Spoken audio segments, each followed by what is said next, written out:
Guys मैं वापस आ चुका हूँ ब्लैक क्लोवर के एक और नए एपिसोड के साथ। लास्ट एपिसोड है भाई, तुमने भर भर के प्यार दिया तो ये रहा एक और एपिसोड। बाकी ज्यादा बकवास ना करते हुए आज का वीडियो स्टार्ट करते हैं। और हाँ, वीडियो में बहुत सारे स्पॉयलर्स हैं तो अपने रिस्क पे देखें। लास्ट एपिसोड में हमने देखा था कि अपने आस्था की एंट्री होती है और भाई उस डीमन को वो हरा देता है जिसने की बहुत तबाही मचा रखी थी। आगे हम देख पाते हैं कि भाई आस्था का जो यूनियन मोड था वो अचानक से खत्म हो जाता है और आस्था नीचे गिरने लगता है क्योंकि उसके डेविल यूनियन मोड को 5 मिनट हो चुके थे। और आस्था कहता है ये इतनी जल्दी खत्म हो गया। नैच का डेविल आस्था कहता है बेवकूफ, तेरे पास वो स्वॉर्ड है ना, उसका यूज करके उड़ जा। आस्था के सामने एक पोर्टल वहां पे खुल जाता है और आस्था उस पोर्टल से होता हुआ सीधा क्ले की छत पे लैंड होता है। तभी वहां पे आस्था से कोई कहता है कि तुम अपनी पावर को ऐसे ही बेवकूफों की तरह बढ़ाए जा रहे हो और तुम इस फाइट में अकेले नहीं हो, हम तुम्हारे साथ हैं। तभी हम देख पाते हैं वहां पे सभी ब्लैक बुल्स के मेंबर्स को देख के आस्था कहता है गॉट इट और बहुत ज्यादा खुश हो जाता है सभी मेंबर्स को देख के।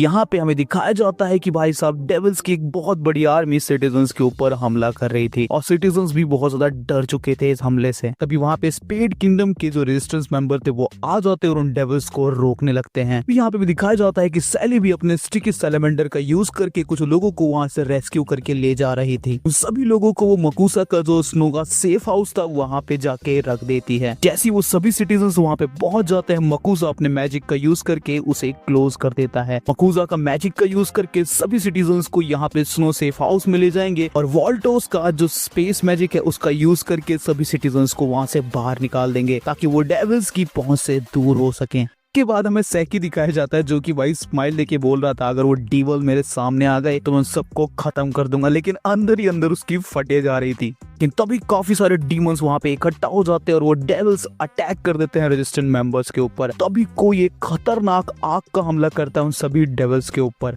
देख पाते हैं ये और कोई नहीं, हमारे कैप्टन फिगोलियन थे जो कि अपने ड्रैगन के साथ वहां पे पहुंच गए थे और अपने ड्रैगन की पावर का यूज करके उन सभी डीमंस को वहां पे वो खत्म भी कर देते हैं। वहाँ पे उन सभी मेंबर्स से कहते हैं भले ही हमारा देश या कंट्री अलग हो लेकिन है हम सब ह्यूमन। हम लोगों की एक सोच जो बहुत मैच करती है वो है अपने सिटीजन्स की सेफ्टी। लेकिन तभी वहाँ पे अचानक से उसे कुछ तो महसूस होता है। हम देख पाते हैं कि जितने भी डीमंस को उसने जलाया था वो वापस से जाग गए थे, यानी उन्हें आग से कोई फर्क नहीं पड़ रहा था। और कुछ डेविल्स ने तो उसके ड्रैगन को भी घेर लिया था। कुछ डेविल्स यहाँ पे माकुसा के मैजिक में भी घुस जाते हैं और फायर से अटैक करने लगते हैं। लेकिन तभी उस किंगडम के जो रेजिस्टेंस मेंबर थे वो सभी आके उन डीमंस को रोकने लगते हैं। वो डेविल उन सभी से बहुत ज्यादा स्ट्रॉन्ग थे और वो उन पे काफी ज्यादा भारी पड़ रहे थे। लेकिन इससे पहले डेविल्स उन सबको खत्म करे तभी वहां पे खतरनाक हमला होता है जिससे कि वहां के सारे डेविल और डीमंस मारे जाते हैं, जिसको देख के वो सभी लोग शॉक हो जाते हैं और वो समझ नहीं पा रहे थे कि इतना खतरनाक मैजिक आखिर कहाँ से आया। और उस मैजिक ने सिर्फ डीमंस पे ही हमला किया, उसके आसपास जो ह्यूमन थे उन्हें कुछ भी नहीं हुआ। तभी हम देख पाते हैं वहां पे ब्लैक क्लोवर के सभी मेंबर्स की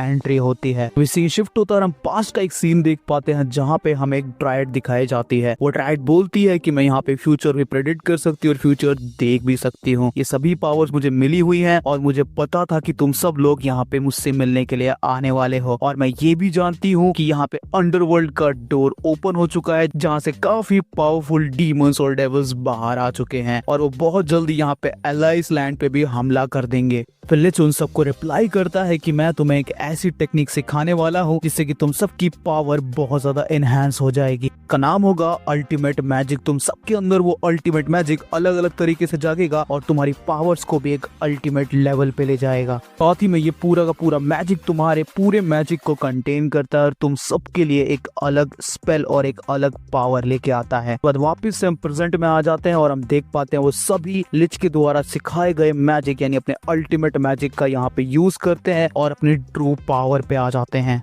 अपनी पावर का यूज करके उन सभी डेविल्स के ऊपर हमला कर देते हैं। उनका हमला इतना खतरनाक था कि वहां पे सभी डेविल्स खत्म हो जाते हैं।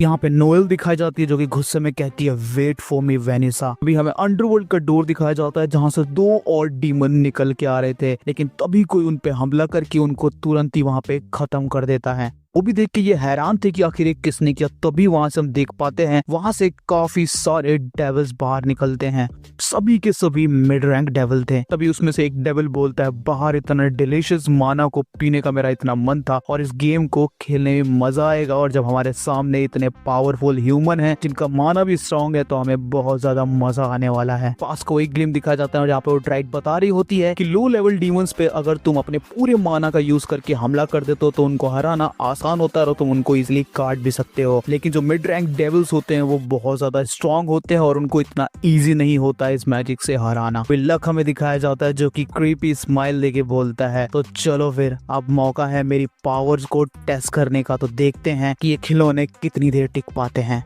उनमें से एक डेविल यहाँ पे उन सबके ऊपर हमला कर देता है और हम लक को देख पाते हैं वो इतनी स्पीड से उस डेविल के पास जाता है कि उसका एक हाथ कट कर देता है, लेकिन उस डेविल को पता तक नहीं चलती है। तो दूसरा डेविल भी देख के उसको काफी ज्यादा हैरान हो जाता है और बोलता आखिर ये है कौन। लेकिन तभी भाई लग अपने अल्टीमेट मैजिक का यूज करके उन सभी डीमन की बुरी हालत कर देता है। अगले पैनल में देख पाते हैं कि उन सभी डीमंस की जो गर्दनें हैं भाई हवा में उछल रही थी और स्पीड कहता है अगर तुम मुझे देख ही नहीं सकते हो तो तुम मुझे रोकोगे कैसे। तो वापिस से हमें स्पीड किंगडम दिखाया जाता है जहाँ पे भाई सब एक तरफ आग लगी हुई है, एक तरफ बर्फ से वो जमा जा रहा है, और ये उन्हीं डीमंस का किया धरा था जो कि अभी यहाँ पे अंडरवर्ल्ड डोर से बाहर आए थे। और वापस से हमें वो दोनों डीमंस दिखाए जाते हैं जिन्होंने भाई अपने मैजिक का यानी कि आइस मैजिक का यूज करके जैक द रिपर को हवा में टांग रखा था। हमें नैच दिखाया जाता है जो कि यही सोच रहा था कि नोएल और बाकी सबके आने में भी टाइम है और उनके आने से पहले हमें कुछ भी करके इन सभी डीमंस को यहाँ पे खत्म करना होगा और अंडरवर्ल्ड के डोर को भी बंद करना होगा। तभी हम उन डेविल को देख पाते हैं जो कि आपस में बात कर रहे थे और बढ़ रहे थे नैच की तरफ। बाद हमें डांटे दिखाया जाता है जो कि भाई बहुत ही क्रीपी तरीके से हंस रहा था और कह रहा था ये वही दुनिया है जो मैं चाहता था।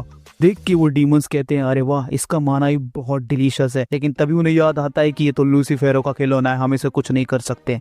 तभी भाई हमें जैक द रिपर दिखाया जाता है जो कि डॉन्टे के पीछे खड़ा था और बैडास तरीके से कहता है अभी मैंने हार नहीं मानी है, तुझे तो मैं ही काटूंगा। अभी यहाँ पे हमें नैच दिखाया जाता है जो कि मनी मन में ये सोच रहा था कि उसे एक गैम्बल खेलना होगा और जैक द रिपर को डॉन्टे के साथ छोड़ना होगा। ये उम्मीद करनी होगी कि जैक द रिपर उसे हरा दे, जिसपे नैच अपने डेविल से पूछता है कि क्या तुमने अपना मिशन पूरा कर लिया है, तो उसका डेविल कहता है हाँ। जिसके बाद नैच अपने एक और नए डेविल यूनियन मोड में आ जाता है जिसका नाम है डेविल यूनियन मोड गैलेस। अपने मैजिक का यूज करता है जो कि है कैरेक्टरिस्टिक कॉल्स, लेकिन उस हमले से भी उन डीमंस को कोई असर नहीं होता। लेकिन तभी जमीन में से कुछ हाथ निकलते हैं और उन डीमंस को पकड़ लेते हैं और एक डार्क रूम की तरफ उनको खींचने लगते हैं। हम देख पाते हैं ये डार्क प्रिजन था और वो डीमन कहते हैं वाह ये तो बहुत इंटरेस्टिंग आदमी है क्योंकि उसने 1 मिनट के लिए ही हमें यहाँ पे मोशनलेस कर दिया और हमें यहाँ पे डार्क प्रिजन में ले आया। विनैच उन्हें कहता है आज के लिए मैं तुम्हारा अपोनेंट हूँ, और तभी वो बोलता है डार्क प्रिजन हंटिंग ग्राउंड माना जोन, और वहाँ पे भाई पूरी डार्कनेस छा जाती है और उन डेविल्स को भी कुछ नहीं दिखाई दे रहा था। काफी बैडास तरीके से कहता है चलो फिर इस गेम को शुरू करते हैं। वो डेविल्स भी अंधाधुंध हमला किए जा रहे थे क्योंकि उन्हें कुछ दिख नहीं रहा था और नैच उन सभी मूव्स को आसानी से डॉज कर रहा था। नैच पीछे से एक डेविल के ऊपर हमला कर देता है लेकिन उस डेविल को उस हमले से कोई भी फर्क नहीं पड़ता। डेविल उसे ढूंढ लेता और कहता है फाउंड हिम। लेकिन तभी यहाँ पे नैच कहता है कि मुझे पता था कि तुम लोग आसानी से मुझे पकड़ लोगे और मुझे ये भी पता है कि मैं तुम्हें डिफेंस मैजिक से भी यहाँ पे नहीं हरा सकता हूँ क्योंकि तुम्हारे पावर्स की कोई लिमिट नहीं है, लेकिन मैं मरते दम तक तुम्हारे मूव्स को डॉज करता रहूंगा और कोई ना कोई तरीका निकालूंगा तुम्हें हराने का। वो दोनों डेविल नैच को देखते हैं और बोलते हैं कि तुम बहुत फास्ट हो, तुम यहाँ से भाग क्यों नहीं जाते हो। जिस पे नैच कहता है नहीं, क्योंकि मैं तुम सब डेविल्स को माफ नहीं कर सकता। और इसी के साथ हमारा एपिसोड यहीं पे खत्म होता है। खैर कैसा लगा तुम्हें एपिसोड मुझे कमेंट्स में जरूर से बताना। और हाँ, मैं बहुत जल्दी लेके आ जाऊंगा ब्लैक क्लोवर का एक और एपिसोड। चैनल को सब्सक्राइब कर दो, वीडियो को लाइक कर दो। हम मिलेंगे अपनी अगली वीडियो में, तब तक के लिए बाय बाय।